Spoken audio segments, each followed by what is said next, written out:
이번 엔비디아 파트너십이 왜 그렇게 중요한지 설명해 주세요. 이 파트너십은 세 가지 측면에서 혁명적입니다. 첫째, 하드웨어. 둘째, 자율비행 기술. 셋째, 전략적 의미입니다. 하나씩 살펴볼까요?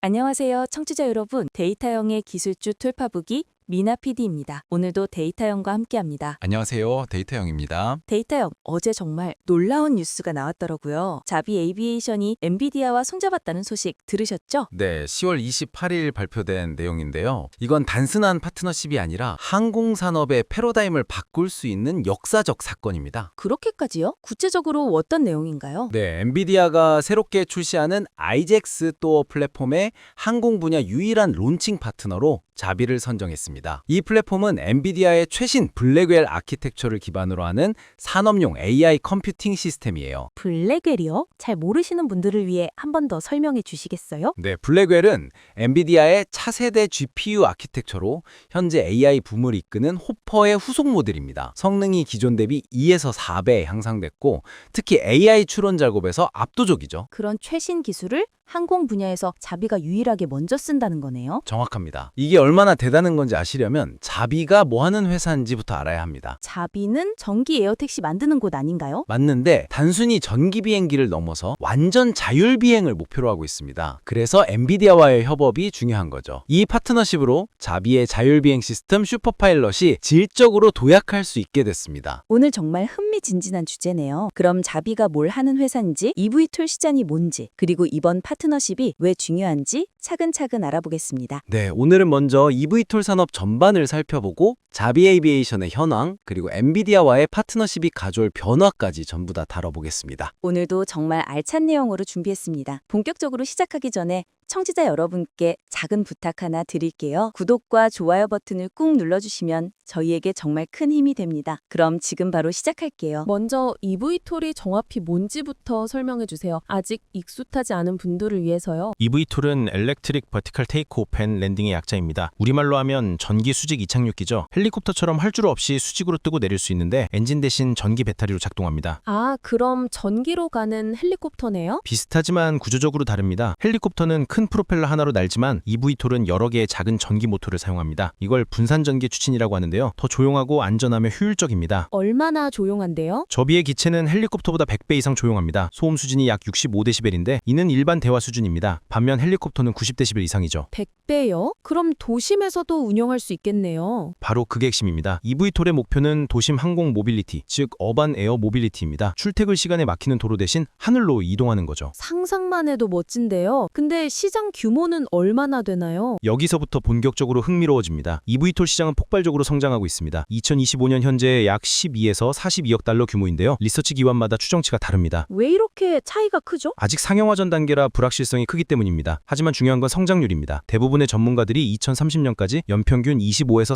37% 성장을 예상하고 있습니다. 37%요? 그럼 엄청 빠르게 커지는 거네요? 맞습니다. 구체적으로 보면 모르더 인텔리전스는 2030년까지 44억 달러, 그랜드 뷰 리서치는 47억 달러, 일부 낙관적 전망은 230억 달러까지 보고 있습니다. 케이스마다 엄청 차이 나네요. 그래서 우리는 보수적 시나리오와 낙관적 시나리오를 나눠서 봐야 합니다. 보수적 시나리오는 규제 지연과 기술적 난관을 고려해 2030년 40에서 50억 달러, 낙관적 시나리오는 빠른 상용화를 전제로 100억 달러 이상을 예상합니다. 그럼 왜 이렇게 관심이 뜨거운 건가요? 세 가지 이유가 있습니다. 첫째, 도시교통 혼잡 문제가 심각해지고 있습니다. LA, 뉴욕, 서울 같은 대도시에서 출퇴근 시간에 12시간씩 막히는 건 이제 일상이죠. 맞아요. 서울 출퇴근길 정말 지옥이에요. 둘째, 환경 규제입니다. 2030년까지 항공산업 탄소 배출을 45% 감축해야 하는 목표가 있는데 EV툴은 기존 헬리콥터보다 85% 적은 배출을 자랑합니다. 그럼 친환경 교통수단이네요. 맞는데 전기 생산 과정까지 고려해야 합니다. 재생에너지로 충전한다면 정말 친환경이지만 석탄 발전으로 충전하면 효과가 반감되죠. 그럼 세 번째 이유는요? 셋째, 배터리 기술 혁신입니다. 2024년에 개발된 리튬황 배터리는 에너지 밀도가 400Wh/kg으로 기존 리튬이온 대비 60% 향상됐습니다. 이로 인해 비행거리가 160km 이상으로 늘어났죠. 160km면 서울에서 대전까지 가겠네요. 맞습니다. 그리고 저비는 이미 수소전기 하이브리드로 840km를 비행한 기록을 세웠습니다. 2025년 7월의 일이죠. 와, 840km요? 그럼 서울, 부산 왕복하고도 많겠는데요? 그래서 eVTOL이 단순히 도심 교빵을 넘어 지역 간 항공 모빌리티로도 확장될 가능성이 있는 겁니다. 그럼 경쟁사는 어떤 곳들이 있나요? 주요 플레이어로는 조비 에비에이션, 아처 에비에이션, 릴리움, 버티컬 에어로스페이스, 볼로콥터, 중국의 이양 등이 있습니다. 이 중 조비와 아처가 미국에서 가장 앞서 있고요. 조비가 1등인가요? 인증 진행 상황으로는 조비가 리드하고 있습니다. FAA 인증 4단계 중 70% 완료했고 2026년 초에 FAA 파일럿이 직접 시험 비행을 할 예정입니다. 그럼 곧 상용화 되겠네요? 2026년에서 2027년 상용화가 목표인데 여전히 변수가 많습니다. 이제 조비에 대해 자세히 살펴볼까요?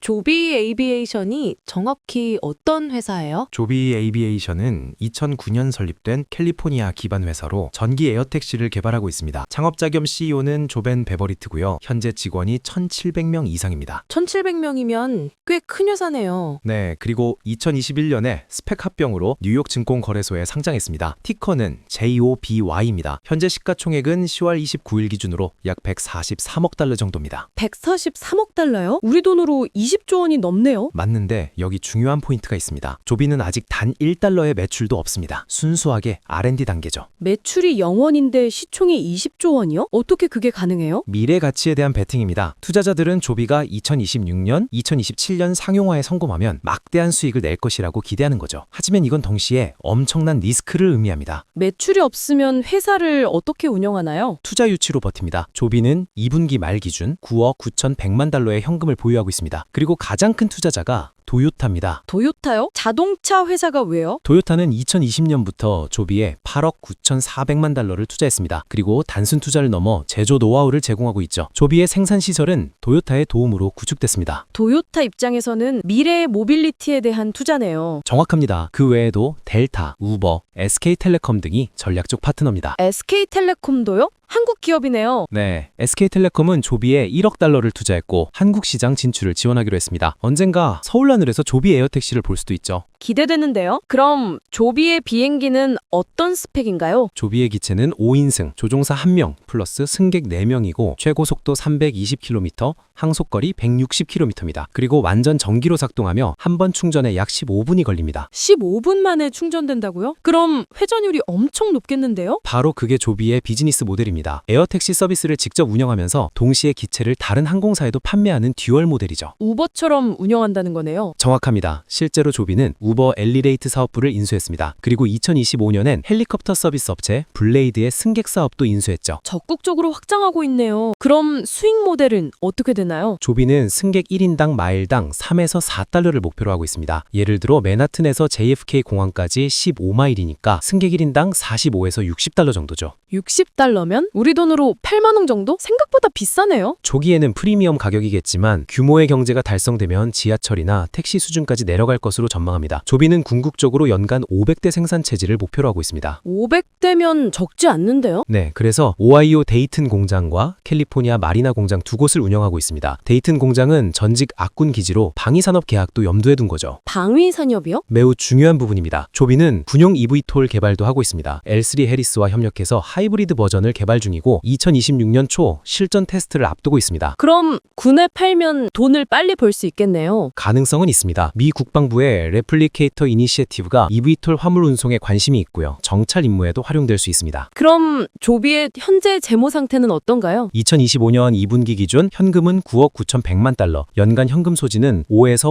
5.4억 달러로 예상됩니다. 즉 현재 속도라면 약 2년간 버틸 수 있는 자금이죠. 2년이면 짧은데요? 그 전에 상용화 못하면요? 네, 그래서 조미는 최근 5억 14만 달러 추가 자금을 조달했습니다. 주가 16.85달러에 3,050만 주를 발행했죠. 계속 돈을 끌어오는 구조네요. 맞습니다. 그리고 이게 조비의 가장 큰 리스크입니다. 프리레버니어 기업이기 때문에 상용화 전까지 계속 투자에 의존해야 합니다. 만약 투자 심리가 식으면 자금난에 빠질 수 있죠. 주가는 어떻게 되나요? 조비 주가는 변동성이 매우 큽니다. 어제 엔비디아 파트너십 발표 후 시간외 거래에서 8에서 9% 급등했습니다. 그럼 이번 엔비디아 파트너십이 정말 중요한 거네요. 바로 이 얘기를 해볼까요? 건가요? 그럼 본격적으로 이번 엔비디아 파트너십이 왜 그렇게 중요한지 설명해 주세요. 이 파트너십은 세 가지 측면에서 혁명적입니다. 첫째, 하드웨어. 둘째, 자율비행 기술. 셋째, 전략적 의미입니다. 하나씩 살펴볼까요? 네, 먼저 하드웨어부터 알려주세요. 엔비디아 IGX 소어는 블랙웰 아키텍처 기반의 산업용 AI 컴퓨팅 플랫폼입니다. 자동차, 로봇, 의료기기 등 안전이 최우선인 분야를 위해 설계됐죠. 안전이 최우선이라는 게 뭔 뜻이죠? 항공기는 단 1%의 오류도 허용되지 않습니다. 자동차는 고장나면 길가에 세울 수 있지만 비행기는 하늘에 떠 있으니까요. 그래서 펑셔널 세이프티 표준이 매우 엄격합니다. 그럼 IGX 소어는 그 표준을 만족하나요? 네, ISO 26262와 DO 254 같은 항공안전 표준을 지원합니다. 이게 조비가 FAA 인증을 받는데 결정적 역할을 할 겁니다. FAA 인증이 왜 그렇게 어려운 건가요? FAA는 새로운 기술에 매우 보수적입니다. 특히 자율비행은 전례가 없는 영역이라 인증 기준 자체를 만들어가는 중이죠. IGX 소어가 산업 표준을 만족하면 인증 과정이 훨씬 수월해집니다. 그럼 IGX 소어의 성능은 어느 정도예요? 구체적 스펙은 공개되지 않았지만 블랙웰 기반이니 현존하는 가장 강력한 AI 집 중 하나입니다. 특히 실시간 추론에 최적화되어 있죠. 실시간 추론이 왜 중요한가요? 비행 중 센서 데이터를 밀리초 단위로 분석해서 의사결정을 내려야 합니다. 예를 들어 다른 항공기가 갑자기 나타나면 즉시 회피 기동을 해야 하거든요. 사람보다 빨리 판단한다는 거네요. 정확합니다. 조비의 플라이트 리서치 리더인 조지 베블 미키치는 이렇게 말했습니다. 조비의 자율 시스템은 인간의 지능을 보완해서 사람 혼자서는 불가능한 속도, 정밀도, 지구력을 제공합니다. 그럼 완전 무인 비행이 가능하다는 건가요? 단계적으로 갈 겁니다. 초기에는 조종사가 탑승하되 AI가 보조하고 점차 AI의 역할을 늘려서 최종적으로는 완전 자율을 목표로 합니다. 조비의 자율비행 시스템 이름이 뭐라고 했죠? 슈퍼 파일럿입니다. 이 시스템은 세 가지 핵심 기능이 있습니다. 어떤 기능들이에요? 첫째, 자율 민무 관리입니다. 비행기가 스스로 최적 경로를 결정하고 항공교통 관제 지시에 따르며 날씨 변화에 실시간 대응합니다. 그럼 조종사가 안 해도 되는 거네요? 조종사는 삼각자 역할을 합니다. 평소에는 AI가 알아서 하다가 예외 상황이 생기면 조종사가 개입하는 거죠. 이를 휴먼 머신 티밍이라고 합니다. 두 번째 기능은요? 둘째, 레이더 및 인식 처리입니다. 조비 기체에는 레이더, 라이다, 비전 센서가 장착되어 있는데 이들이 초당 엄청난 양의 데이터를 생성합니다. 얼마나 많은 데이터인데요? 정확한 수치는 공개되지 않았지만 자율주행차와 비슷하거나 더 많을 겁니다. 비행기는 3차원 공간을 이동하니까요. IGX 소어는 이 방대한 데이터를 실시간으로 처리해서 주변 환경을 정확히 인식합니다. 세 번째 기능은요? 셋째, 센서 융합입니다. 레이더, 라이다, 카메라에서 나온 데이터를 통합해서 하나의 종합적 상황 인식을 만드는 거죠. 예를 들어 카메라로는 새를 봤는데 레이더로는 안 보이면 센서 융합이 이를 판단해서 실제 위협인지 오류인지 결정합니다. 복잡하네요. 근데 이게 왜 엔비디아 없이는 안 되나요? 두 가지 이유입니다. 첫째, 컴퓨팅 파워. 이런 실시간 AI 작업은 어마어마한 연산 능력이 필요한데 블랙웰만한 게 없습니다. 두 번째 이유는요? 둘째, 생태계입니다. 엔비디아는 단순히 칩만 파는 게 아니라 쿠다, 텐서리트, 아이작심 같은 소프트웨어 툴도 제공합니다. 조비는 이를 이용해서 디지털 트윈을 만들 수 있습니다. 디지털 트윈이요? 가상세계의 조비 기체를 복제해서 수백만 번의 시뮬레이션을 돌릴 수 있습니다. 예를 들어 뉴욕 하늘에 새떼가 나타나면 어떻게 반응하는지, 눈보라가 치면 어떻게 대응하는지 등을 미리 테스트하는 거죠. 그럼 실제 비행 전에 문제를 찾아낼 수 있겠네요. 정확합니다. 그리고 이게 개발 속도를 엄청나게 높입니다. 실제로 날려서 테스트하는 건 비용도 많이 들고 위험하니까요. 그럼 이번 파트너십의 전략적 의미는 뭔가요? 자, 세 가지입니다. 첫째, 엔비디아의 브랜드 파워. 엔비디아가 조비를 유일한 항공 론칭 파트너로 선택했다는 건 조비의 기술력을 엔비디아가 공식 인정했다는 의미죠. 일종의 품질 보증이네요. 맞습니다. 둘째, 경쟁 우위입니다. 아처나 릴리언 같은 경쟁사들도 AI 컴퓨팅이 필요한데 조비만 최신 블랙웰을 먼저 쓸 수 있습니다. 그럼 기술 격차가 벌어지겠네요. 자, 적어도 6개월에서 12개월 정도 앞서 나갈 수 있습니다. 그리고 셋째, 민군 겸용입니다. IGX 소어는 국방 애플리케이션도 지원하거든요. 아까 조비가 방위산업도 한다고 했죠. 네, 조비는 군사용 EV톨 개발에도 적극적입니다. IGX 소어로 자율 정찰, 화물 운송, 조기 경보 등의 임무를 수행할 수 있습니다. 그럼 민간과 중기를 동시에 공략한다는 거네요. 맞습니다. 그리고 역사적으로 군사 기술이 먼저 검증되면 민간 시장에서도 신뢰를 얻기 쉽습니다. GPS나 인터넷이 대표적이죠. 그럼 이번 파트너십으로 조비 주가도 오르겠네요. 단기적으로는 긍정적입니다. 실제로 어제 발표 후 8.85% 급증했죠. 하지만 장기적으로는 실행력이 관건입니다. 그런 투자자 입장에서 조비를 어떻게 봐야 할까요? 조비는 전형적인 하이리스크, 하이리턴 종목입니다. 성공하면 10배, 20배 수익이 가능하지만 실패하면 전액 손실 위험도 있습니다. 그럼 긍정 시나리오인 불 케이스부터 들어볼까요? 불 케이스는 이렇습니다. 조비가 2026년 FAA 인증을 받고 2027년 상용 서비스를 시작한다면 EV톨 시장의 30에서 40% 점유율을 가져갈 수 있습니다. 왜 그렇게 높은 점유율이에요? 퍼스트 무버 애드번테이지죠. 조비는 경쟁사보다 인증 과정에서 가장 앞서 있고 도요타의 제조 지원으로 대량 생산 체제도 갖췄습니다. 게다가 델타, 우버 등과의 파트너십으로 유통망도 확고했죠. 그럼 매출은 얼마나 나올까요? 만약 연간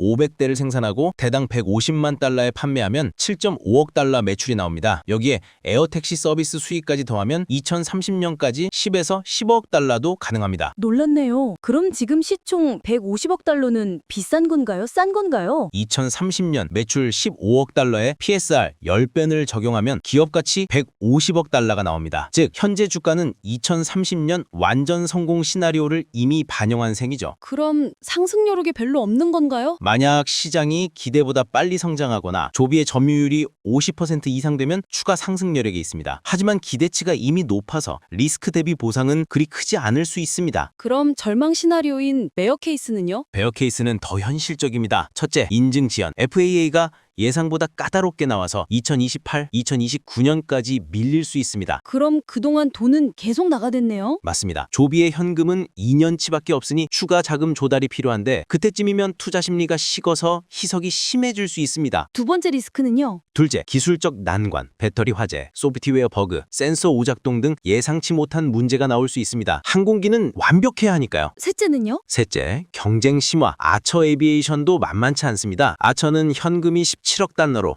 조비보다 많고 스텔란티스 파트너십도 있죠. 그럼 아처가 먼저 상용화할 수도 있겠네요? 가능성은 있습니다. 그리고 넷째, 시장 수요 불확실성. 사람들이 정말 하늘을 나는 택시를 탈까요? 전 무서워서 못할 것 같은데요? 바로 그게 문제입니다. 초기 가격도 비싸고 안전성에 대한 신뢰도 쌓아야 하니까 대중 수용에 시간이 걸릴 수 있습니다. 그럼 결론적으로 추천하시나요? 안 하시나요? 추천이나 비추천을 드리는 건 저희 원칙에 어긋납니다. 다만 이렇게 말씀드릴 수 있죠. 조비는 포트폴리오의 5에서 10% 이하로만 담을 만한 고위험 자산입니다. 왜 5에서 10%인가요? 전액 손실 가능성이 있기 때문입니다. 만약 조비가 실패하더라도 전체 포트폴리오에 치명적 타격을 주지 않는 수준이어야 합니다. 그럼 마지막으로 EV톨 산업 전체의 미래를 어떻게 보시나요? 향후 5년이 결정적입니다. 2025, 2030년 사이에 승자와 패자가 갈릴 거예요. 어떤 회사가 살아남을까요? 세 가지 조건을 만족해야 합니다. 첫째, 인증 획득. FAA나 EASA 인증 없이는 상용화가 불가능합니다. 둘째는요? 둘째, 충분한 자금, 최소 10억 달러 이상의 현금이 있어야 2027, 2028년까지 버틸 수 있습니다. 셋째는요? 셋째, 생태계 구축, 기체만 만들어서는 안 되고 이착륙장인 버티포트, 충전 인프라, 항공교통 관제 시스템, 보험, 정비 네트워크 등을 다 갖춰야 합니다. 엄청 복잡하네요. 그래서 수직 통합 전략이 유리합니다. 자비처럼 기체 제조부터 서비스 운영까지 직접 하는 거죠. 그럼 2030년 EV톨 시장은 어떤 모습일까요? 제 예상으로는 2, 3개 주요 플레이어가 시장을 장악할 겁니다. 아마 자비, 아척 또는 유럽의 릴리움 중 하나일 거예요. 나머지는 다 망하나요? M&A로 통폐합되거나 특정 틈새 시장에 특화할 겁니다. 항공산업은 규모의 경제가 매우 중요하거든요. 한국 시장은 어떻게 될까요? 2028, 2030년 도입이 유력합니다. 서울, 인천공항, 강남, 여의도 같은 고수요 노선부터 시작할 거예요. SK텔레콤 자비 파트너십이 주도할 가능성이 높습니다. 기대되네요. 그런 일반인이 타려려온 언제쯤이에요? 2027, 2028년에 미국 주요 도시에서 시작하고 2030년쯤이면 대중화될 겁니다. 초기 가격은 1인당 100에서 150달러 수준이겠지만 2035년쯤이면 30에서 50달러까지 떨어질 거예요. 그럼 지하철 값이랑 비슷해지는 건가요? 정확합니다. 그게 바로 EV톨의 최종 목표입니다. 누구나 부담 없이 탈 수 있는 대중교통 말이죠. 환경 문제는요? EV톨이 재생에너지로 충전된다면 정말 친환경입니다. 하지만 현실적으로는 전력망 믹스에 따라 다르죠. 미국 전력의 약 40%가 화석연료이니까 완벽히 청정하진 않습니다. 그래도 헬리콥터보단 낫겠죠? 훨씬 낫습니다. 85% 적은 배출이니까요. 그리고 시간이 갈수록 전력망도 깨끗해지니까 EV톨의 환경 이점은 계속 커질 겁니다. 마지막으로 투자자들이 주목해야 할 마이스톤은 뭔가요? 2025년 말에서 2026년 초 자비와 아처의 FAA 인증 상황 진행, 2026년 중반 첫 상용 상용 서비스 시작 여부, 2027-2028년 초기 수익 창출 및 생산 확대 이 세 시점이 결정적입니다. 오늘 조비 에비에이션과 엔비디아 파트너십에 대해 정말 자세히 알아봤는데요. 마지막으로 한 말씀 부탁드립니다. 오늘 다룬 내용을 정리하면 이번 파트너십은 eVTOL 산업에 있어서 기술적 전환점이 될 수 있습니다. 엔비디아의 블랙홀 기반 IGX 토르는 자율 비행을 현실로 만드는 핵심 인프라죠. 하지만 투자자 입장에서는 여전히 불확실성이 큽니다. 조비는 매출이 영환인 프리레비뉴 기업이고 상용화까지 최소 2년이 남았습니다. 그 사이에 자금난, 기술적 난관, 경쟁 심화 등 여러 리스크가 있습니다. 만약 조비의 투자를 고려하신다면 포트폴리오에 소량권 담으시고 장기 투자 관점으로 접근하세요. 그리고 FFA 인증 진행 상황, 분기 실적, 특히 현금 소진율, 경쟁사 동향을 면밀히 모니터링 하시기 바랍니다. 알겠습니다. 청취자 여러분, eVTOL과 조비에 대해 궁금하셨다면 오늘 내용 꼭 참고하시고요. 항상 신중하게 투자 결정 내리시길 바랍니다. 네, 투자에는 항상 리스크가 따른다는 점 잊지 마시기 바랍니다. 특히 프리레비뉴 기업은 변동성이 매우 크니 감당할 수 있는 범위 내에서만 투자하시기 바랍니다. 오늘 에피소드 도움되셨다면 구독과 좋아요 버튼 꼭 눌러주세요. 그리고 멤버십 게시판에서는 더 많은 심층 분석과 추가 영상을 만나보실 수 있습니다. 다음 에피소드에서 또 만나요. 안녕.